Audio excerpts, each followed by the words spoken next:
They don't say Morse code. They have something CW. There's all kind of Morse code keys. There's a lot of people like to use Morse code. Anyway, let's see. Morse code can be sent using any type of different kinds of keys. This is called a straight key. This is the old one. It's one I used back in 1957 when I got my license. And then there's the one called electronic key. Well, what happens here is when they plug this into certain radios, if I push on this side, I get the dots, dot, dot, dot, dot, dot, dash, dash, dash, dash. I don't have to keep push, dot, dot, dot, dash, dash, dash. The radio actually does that. It's what we call electronic here. And then the third way to do it is you can actually plug your computer into certain radios, and then you just use your key.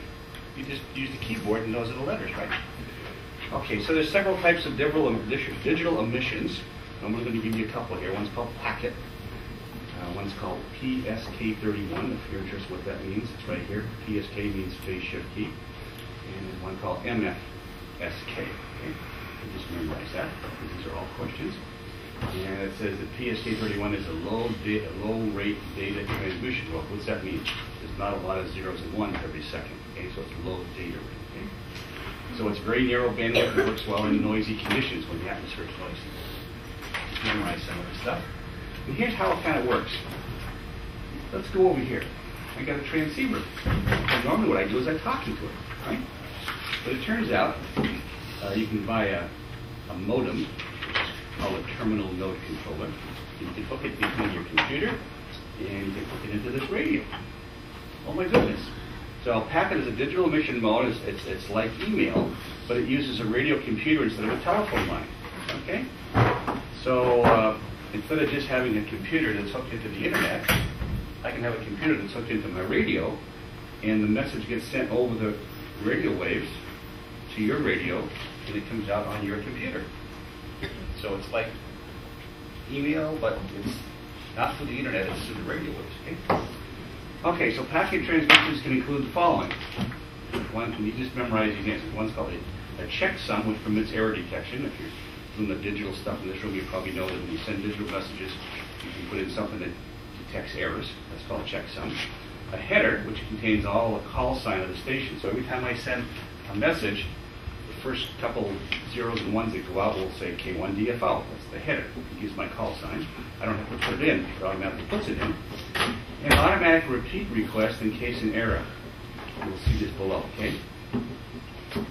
So I have a funny feeling that when you get to this question, T8D08, this is one of these that says A, B, C, D, all of the above. Remember there's three bullets here. It's typically one of these all of the above answers, okay? But you'll see that when you read it, because I know you're reading them all. Okay, a parity bit is an extra code element used to detect errors in a received data. So what happens is, if I'm going to send the zeros and ones as a message, it could get to the other end, and maybe something got messed up. Some of the zeros or ones got messed up. So you can put what's called parity bits in. These are extra bits that actually tells the radio at the other end that there's been an error. And certain times, you can actually put enough parity bits in to correct the errors, but that's another issue. So in digital communications, BER means bit error rate. Okay? And that's part of this parity bit thing. And so I can have bit error rate. I can have more and more of these to correct errors. Okay? Just pull that thought. It says when you're on these bands, VHF and UHF, data signals propagate over multiple paths, and errors are likely to increase. Remember what we were saying, if you're down by Palos Verdes, and this energy goes off this radio, it goes in all directions, and it can go up and hit Palos Verdes, and hit Palos Verdes, and it can bounce back off and come to your radio over here in Hermosa. Well, if I'm doing a digital message, remember that multi-pathing thing? When the signal comes directly from over there to you, the zeros and ones will come in. But when the signal also bounces off of Palos Verdes and comes in, the zeros and ones are coming in a little bit later. And your radio says, wait a minute, I'm getting different zeros and ones, and that can mess up the message. That's what that's saying. The multi-pathing can mess up your digital message. So FM packet, FM, right, these are all FM, packet, is a common method of sending signals to and from digital satellites. Remember we talked to the about talking to satellites last week. Well, some people actually send the digital messages to the satellite and back down again. So FM packet is the mode they use. You can send automatic location reports if you have a GPS. And this is a different issue now. Let's say I have a regular radio, one like in my car, typically a mobile radio in the car, okay, and I'm driving around in my car. Some of the new ones, you can actually have a GPS unit in the car that will connect to the radio. So every time I talk to somebody when I'm driving around, if they've got a GPS information system in their radio, they know exactly where in the world I am. So they say, hey, you just drove into Cleveland. Yep, I just drove into Cleveland.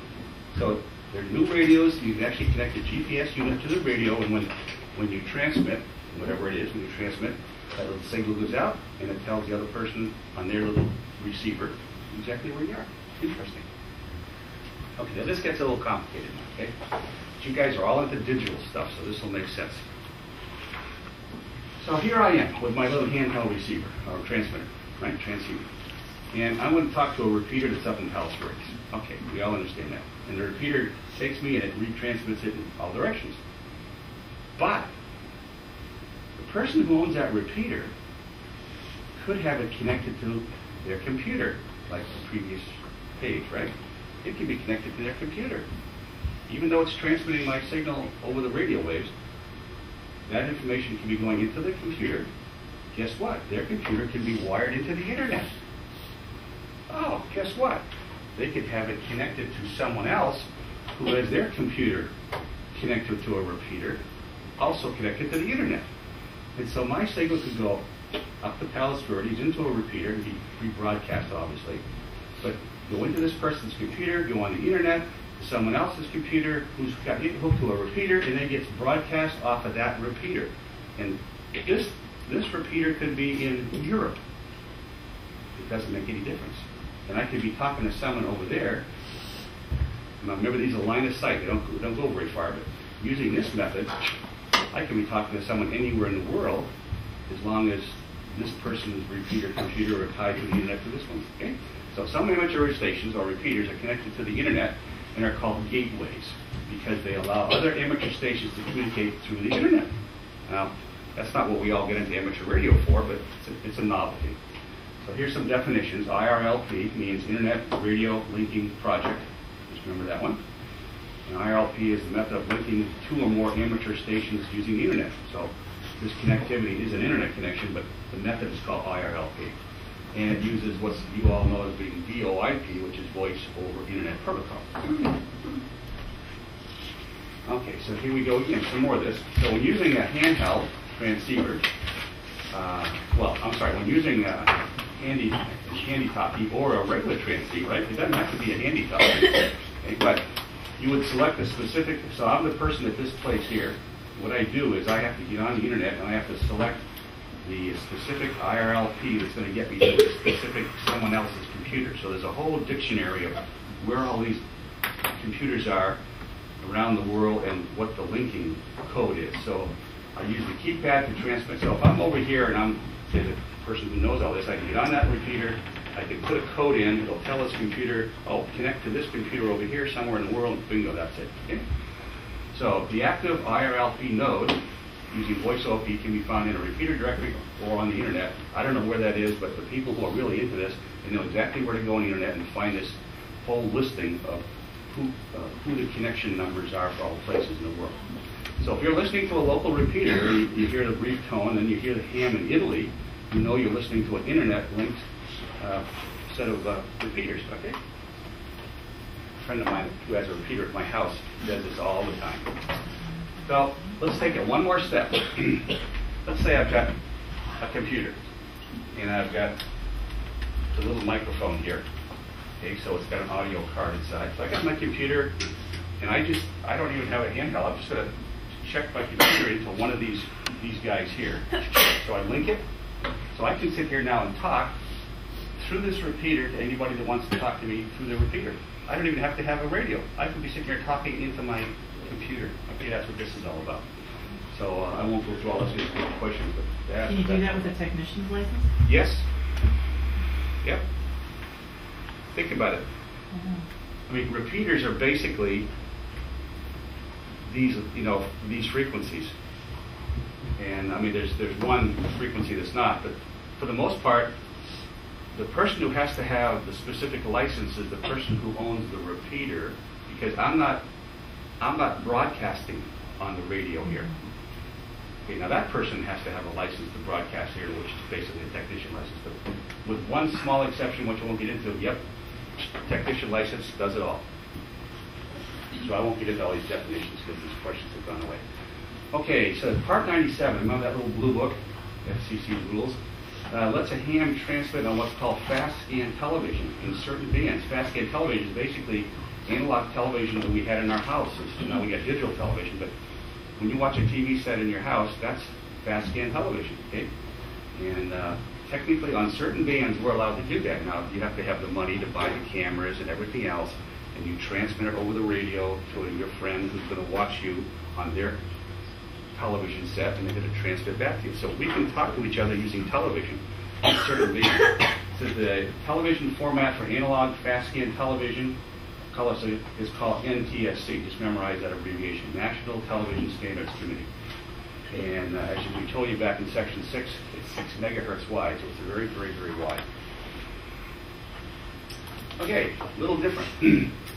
If you ever walk down to the Esplanade, down at Redondo, up on top, there's always these people on weekends controlling these little airplanes flying out over the water, right? Well, here we are.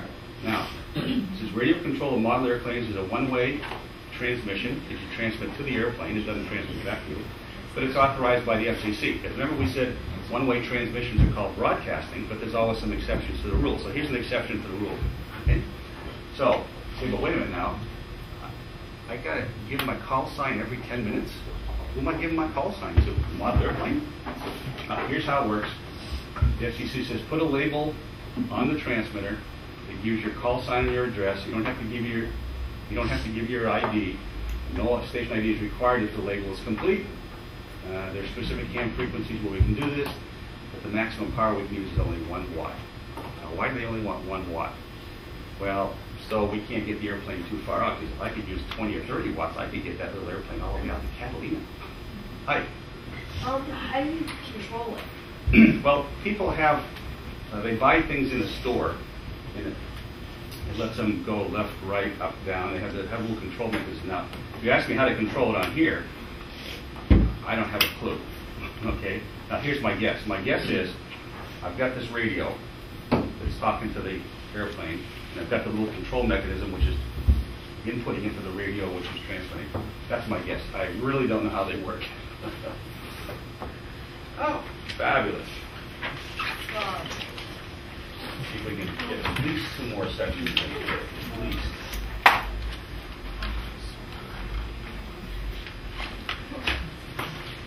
Oh, boy. Multi-mode radio excitement. This is Gordy's names for all these things. Okay, we're going to talk about the different kind of emissions, I believe. Different emissions require a different amount of bandwidth as shown in section 6. So let's start with this one. CW, Morse code, has the narrowest bandwidth, which means it takes up the less amount of frequency. Why? Because Morse code is just the carrier. That's why it's the carrier on and off, on and off, on and off. So it takes up very, very little frequency, okay? The approximate bandwidth of Morse code, and this is a number to remember, is about 150 hertz, right? 150 waves. All right? And that's very narrow. That's just basically what we call the carrier. Remember we have a thing called a carrier? So if I just turn this on, if I do on and off, that's Morse code. So emissions like AM and single-side FM all have different bandwidths.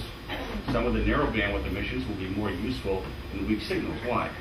When I have an emission that's very wide like FM, the energy is spread over the entire bandwidth.